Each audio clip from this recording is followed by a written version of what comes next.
actually wanting, being inspired and having a passion for something makes a difference. Today's guest is the youngest guest we've ever had on the show. We don't always agree with each other, but it allows us to actually bring different ideas to the table so we can discuss different ideas and figure out the best solution. 11 years old, but incredibly bright, and he's going to talk to us all about leadership. There's a fine line between being a leader, trying to get everyone to work with you and everyone be the boss of you. The happy employee is a motivated employee. Because if I am led, I can see other people's decisions and how that makes me feel. Finley Suchley is the son of my business partner Danielle, and he is the head boy of King's School here in Dubai. I'm actually diagnosed with Dyslexia and Dyspraxia. I think of it as almost like a superpower. Allows me to be really creative, think outside the box. Sometimes a different perspective could teach us a thing or two.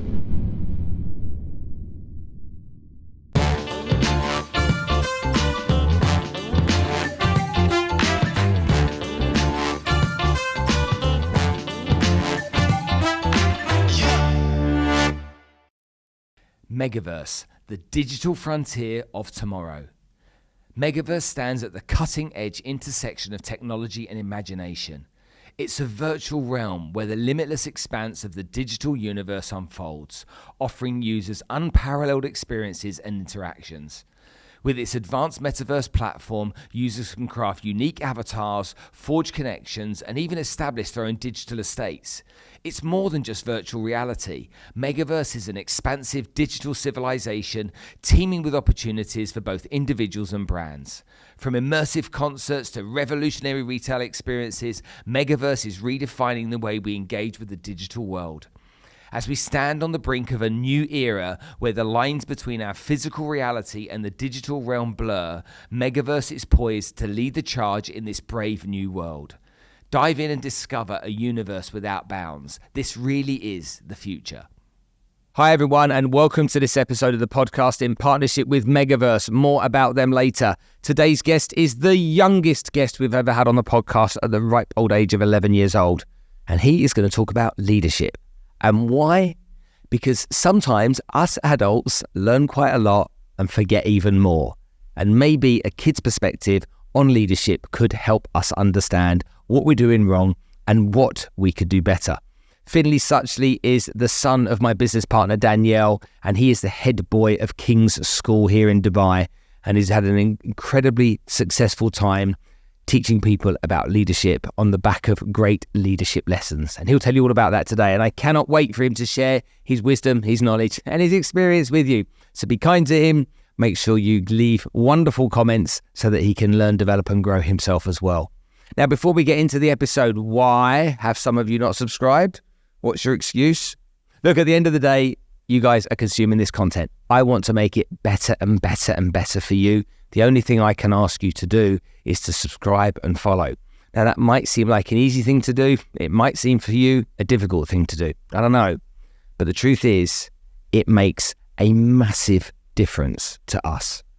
That one small gesture from you means that we can go on and create better and better content, making sure that you listen to the guests you want to listen to, learn the lessons you want to learn, and develop and entertain yourself along the way.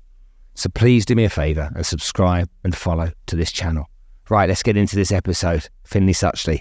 You'll enjoy this one. So we have our youngest guest ever on the show. Finley Suchley is with us today in the studio. Welcome, Finley. Thanks for having me. Well, it's nice to have you here. Obviously, you and I know each other. So for the benefit of the audience, we've been friends for some time now because I've known you since before you were born. Yeah.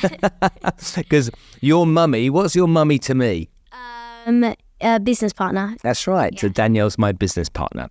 But there's a very important reason why you're here today, because we want to talk about leadership. Yes, leadership. And I've been doing a leadership series where I've been talking to people that run big companies as leaders and learning from them about leadership and the kind of leadership skills, knowledge and experience they have. But I thought to myself, you know what? Do adults know everything? And can we learn maybe from young people? So tell us a little bit about yourself. So you're a head boy? Yeah, so I'm head boy. At which school? King's School, Dubai. I'm 11 years old. I was born and raised in Dubai. So yeah, I'm a Dubai baby. And I love leadership. I've always been fascinated by it and always been fascinated. Like, I remember going in the car with my mum early mornings and pretending to be sleeping while I was actually listening to one of her podcasts, whether it was like Stephen Bartler or Spence or you, and yeah, I loved it. Awesome. That's interesting that you were sitting there pretending to sleep. So give me an example of somebody that you think is a good leader and tell me why. Okay, so I think Stephen Bartler is a really good leader because I watch Dragon's Den a lot. Yeah. And it's one of my favourite shows, but I think that a lot of the decisions he makes is like the right decision, and I feel like he's one of the people I'd like to be like when I grow up. And another example of good leaders would be like the group of leaders at King's School Dubai. So we've got our student counsellors, we've got our head boy, head girl, and then deputy head boy, deputy head girl. And I think all of us, we work really well together, and we all have different ideas, which sometimes I actually think is really good because we don't always agree with each other, but it allows us to actually bring different ideas to the table so we can like discuss different ideas and figure out which we think is the best solution. So yeah, those are some good leaders. Okay, well, you're head boy of King's School. Tell me what it's like. What does a head boy do? What's your responsibilities? Well, so I kind of take care of like a lot of the students at King's School Dubai. So I need to do a lot of like work on student happiness and student leadership. So like I need to make sure that everything's happening and everything's working and everyone's happy with the way the school is. And then at the same time, I do a lot of public speaking. So I talk, a lot of assemblies I do and a lot of talks I do to like the school on things that are happening. Sometimes it's about good things and celebrating others. Sometimes it's about litter in the playground or things that is not we don't want. So yeah, that's what I do on a daily basis. Wow, it's a big responsibility. Yeah, it is. Yeah, and do you enjoy that responsibility? I absolutely love it. Yeah, I can see that in your face. Okay, Matt, let's ask another question. Tell me an example of what you've seen or experienced as bad leadership. Bad leadership, okay. So, actually, there was a good example where someone, I'm not saying any names. No, don't say names. Someone, I thought there's a fine line between being a leader and just starting to trying to get everyone to work with you and everyone be the boss of you. You're the boss of them, sorry. And someone that I thought got on the wrong side of that line. So in my opinion, anyone who's trying to be bossy or everyone who doesn't listen. So a lot of leadership is talking to people, but a lot of it, mainly a lot of it is you listening to someone, because that's how you get ideas. You listen. So yeah, that's what I'd say. Bad leadership is not listening, and sometimes being bossy and and also if you need to make sure that everyone's ideas is being included. So you can't just think your ideas the only, because I've got opinion. Someone else may have an opinion. Someone else may have an opinion. So we all have different opinions, and I think we all have to find a way to make it work, and that's leadership, and not just talking over each other. And really important, isn't it? Not to talk over each other. And so when you think about leaders, you're essentially saying they're good listeners. Yep. They take ideas from those people. Yep. They're not bossy. Yep. They don't have much of an ego, I suppose, either. Yeah. They don't tell people what to do. Yeah. They encourage people what to do. Yeah, and sometimes I think that if you're passionate, it really helps too. So the more passionate you are, I think it reflects in what you're doing. So yeah, I'd say that too. Okay. And why does leadership matter to you? Why is it an important thing for you? Well, I've actually never got like A's, or I don't usually get like A's. I'm not really good at like the spelling and writing and math side of it, because I'm actually diagnosed with dyslexia and dyspraxia. But leadership was really important because it was a way for me to not have to write, not have to spell, not have to, I don't really have to read. So it really allowed me to show my strengths in another way than just writing and reading and maths. Yeah, so that's why it's really important to me. There may be some people listening to this right now that may understand dyslexia, but they may not understand dyspraxia. So just give me the differences between the two for everyone's benefit. Okay, so everyone, I think a lot of people know what dyslexia is. Dyslexia is something where it can affect reading and writing. So sometimes it almost feels like letters and words are jumping out at you, and they just jump out and move to different pages of the different places in a sentence, which makes it hard to read and write and sometimes you get your B's mixed up with your G's and your P's mixed up with your 9s, and it kind of all almost seems like one bunch of letters and not a paragraph. Right. And dyspraxia basically is to do with your coordination. So it actually can affect me when I write, and it can, and sometimes it can be like with my hand-eye coordination. So like when I'm catching the ball and throwing the ball. But I'm really happy that I have it because what I've stated there is all not necessarily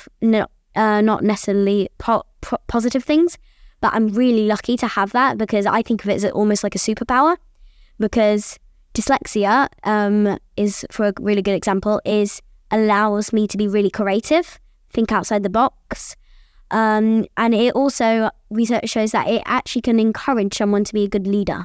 So if you have dyslexia, you can, it's likely for you to be a really good leader. It's interesting, I compare it to someone who's blind.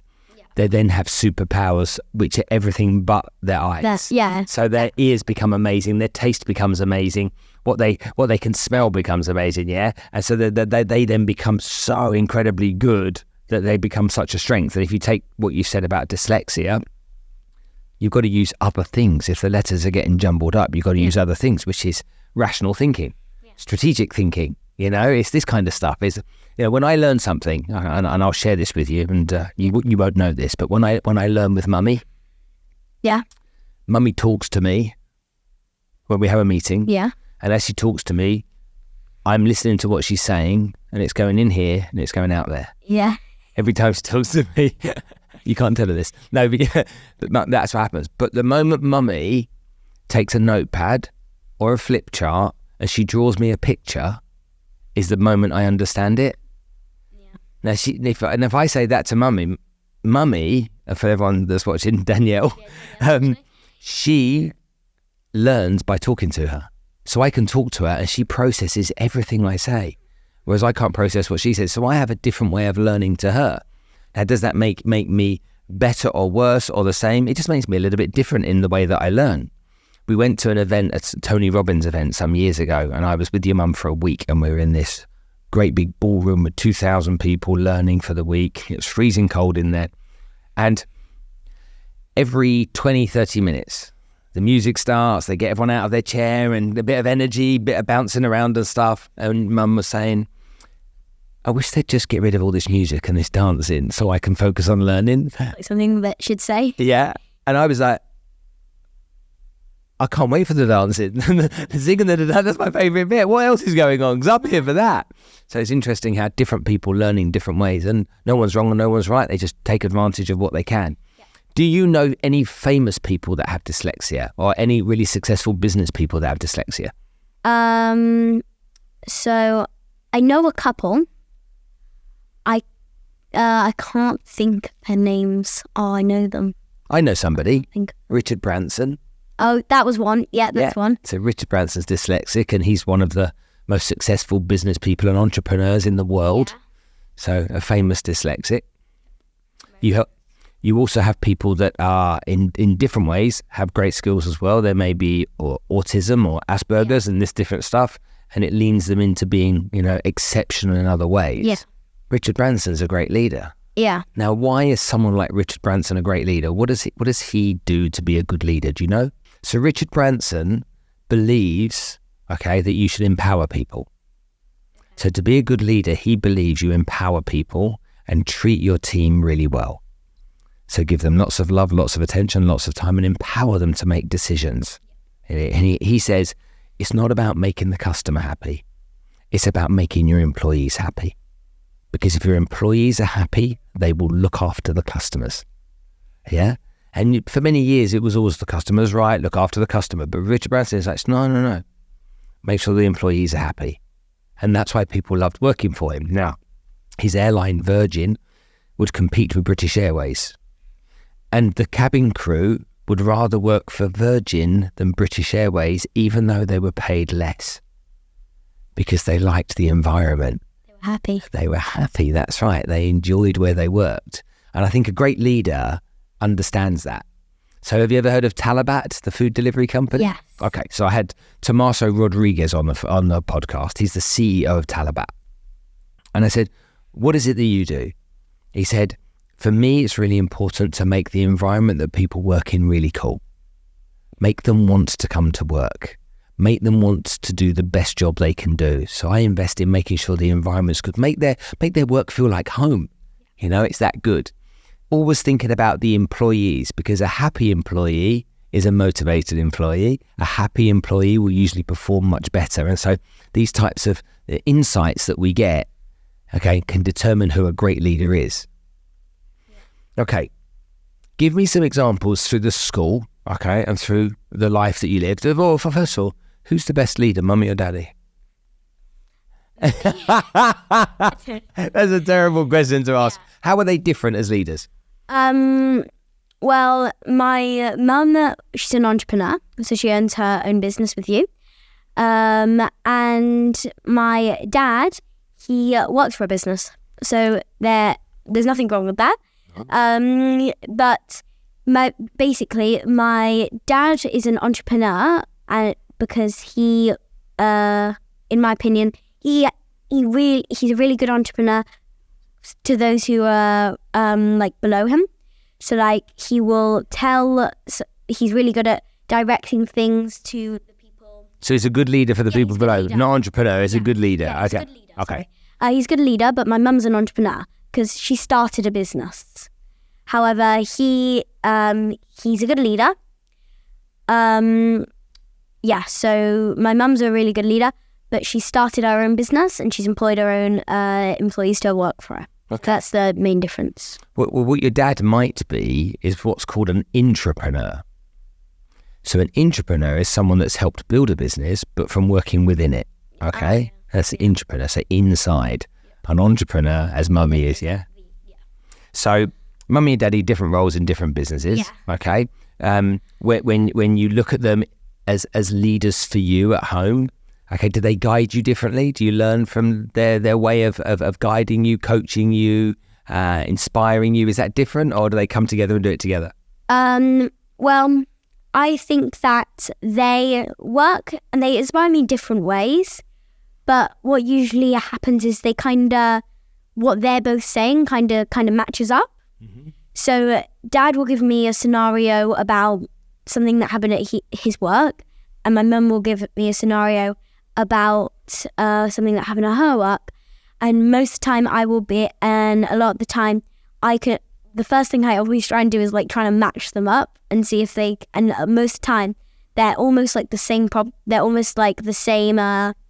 problems, which is why after dinner, my sister will go and watch TV and they'll be like figuring out how to watch the problems, and I'll just be there sitting, taking it all in, watching all the discussion. Like, yeah, and it'll be at like 10 o'clock at night and they'll be like, oh, Finn's still here. So I won't say a thing, I'll just be like... That's really cool. Tell me about your success in recent times in sports. Because if I know that you used to have some challenges, you weren't so competitive, and I heard recently you won many medals and awards at a sports day. So what, from a leadership point of view, okay, what has changed in that experience before and now? Well, before, I'll be honest, I didn't really like sports. So I'd say under the age, which was actually pretty unique, because under the age of 10, I didn't like sports. Everyone else would be doing sports and I'd be like studying, but like, I'd like listening to podcasts. I didn't really find sports fun. But then this sports day, I actually don't really. It's weird because I won the long jump event, and I've always used to love long jump. Like that's been one of the only things I love about sport. And I won it, and I was so happy. Like you should have seen my face. I was incredibly happy. So I think that kind of motivated me. So after that, I wanted to win the shot put. I wanted to win the javelin. I wanted to win it. It was almost like that had inspired me to want to, like, and I felt how it was to win because that was the first time I'd ever won anything at King's. So after that, I won the standing triple jump. I won the relay. I won 2 races. So I started being like, and every time I won, I was like, I'm going for this one next. And I just wanted, because I felt that feeling, and and after that, I kind of really like sports. So now I'll always be, when everyone else is practicing, and instead of me just jogging along thinking about entrepreneurship or something else or what I'm having for dinner, I'll actually focus, and you should see my face in the latter run. I was so focused, like I was like, I've got to win this. I was like, I really wanted to win it, and I think actually wanting and like being inspired and having a passion for something made a difference. Interesting. Okay, tell me who your favourite teacher is. My favourite teacher, Miss Bradstock. And what is it about Miss Bradstock that you like? The way she teaches me. So I've got my classroom teacher, which is Miss Summers. I've got my maths LA, like support teacher, which is Miss Rehab. And then I've got my dyslexia support teacher, which is Miss Bradstock.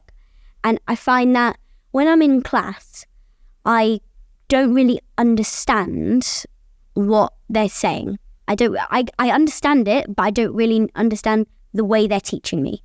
I feel like Miss Bradstock, she's been at that school for like 16 years now, and she knows how, she almost guesses how my brain thinks. Like she will even be able to like, she'll be like, what did you find tricky in class today? And I'll say something, and she'll have it write it down on my IP. So usually teachers, which is like independent target. So usually teachers would ask, what do you find tricky? And then they'd write it down. She literally knew, because I was dyslexic, what I found tricky in class. So I was like, I found this, and she was like, okay, good, I've written that down. And I was like, how did you know? But the way she teaches me in such a nice way. Mm-hmm. So so some of my teachers are just really, really strict, and some of them are really, really like, oh yeah, you can go to the sensory room all day. And I don't really like that, because I feel like I need to earn it. Mm-hmm. I almost feel like I need to earn to go to the sensory room before I can just go. Mm-hmm. So that's what she does. So if I do really good work in the week on a Friday, she'll take me to the sensory room, and like that's what I really like. So yeah, right. That's why she's my favorite. Is she a good leader? Yes, she is. She leads the link, like a certain bit of what we call the link department, which is like the learning difference department, and she leads it so well. She's like, she knows so many kids, and she leads it so well. She leads the children and the adults that she works with. So yeah, she's an amazing leader. Okay, is there anybody else at the school apart from Miss Bradstock that you're like, you're a good leader? Yeah, Tell me who. Her name's Miss McNamara. Miss McNamara. Yeah, that's her name. So she's actually head of year 5 and 6, and I'm in year 6 now. So I'm a head boy, so I work with her like a lot. And she leads the school and the staff, in my opinion, like a really, really good way, because she manages to, with the kids, she uses the right amount of carrot and stick. So if we do something really good, she gives us a reward. But if we do something not so good, she gives us like a tally or a punishment. So I really like how she leads the phase. And big shout out to Miss McNamara. Okay, good, excellent. So tell me something, Finn. What do you think you are going to need to learn over the next 8 years at school to become a really good leader? So I think that what I would need to learn is that in my opinion, I'm quite a good leader. But to be a really good leader, I feel like I need the other side of the perspective. I need the other feelings. So I'd also like maybe to be led a bit more. Because I want to see how it feels. Because I feel like that would impact how I lead. Because if I am led, I can see other people's decisions and how that makes me feel. So I feel like if that happened, I would be able to, like work it a bit out. I could like use what they said to make me a better leader. Really good. Well, look, it's been fascinating talking to you today. Thank you for coming to share your wisdom, your ideas, and share your stories. To be honest with you, I just didn't think it was going to be this good. So I'm going to give you a high five and say, well done, Finn. Awesome. And thank you for coming on the show. Thank you for having me.